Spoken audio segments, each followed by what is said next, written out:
pagpapala ng Diyos ay huwag ninyong kaliligtaan. Pagpapahalaga sa lahat ng bagay.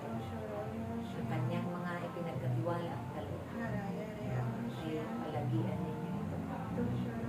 Pahalagahan. Ingatan ninyo ang mga bagay na ito. Tago ninyo sa inyong mga puso at kaloob. At sa oras ng inyong pangangailangan, ito ang magiging sandatan sa pakikipaglaban. Labanan ng masama at mabuti. Laging lakipan ninyo ng pag-ibig ang inyong mga paggawa. Mga pagbahagi ng mabubuti. Dahil yan ang magiging daluyan, ang biyaya at pagpapala ng inyong tao.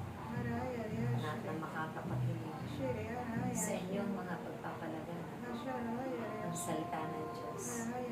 Tunay na sila ay magkakamit ng kapayapaan, kagalakan sa kanilang mga buhay.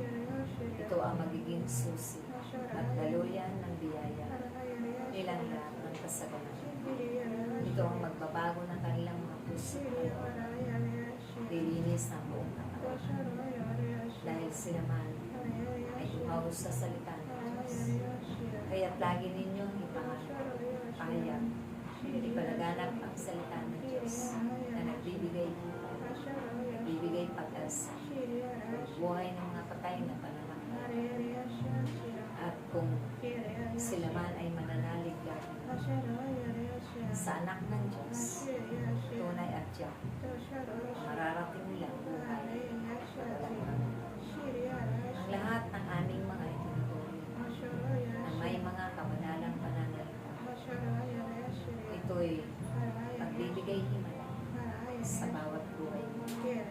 Magbibigay karunungan at katalinuhan upang mas marami kayo mapahagingan ng kanyang salita at mapahayagan ayon sa kalooban ng Diyos.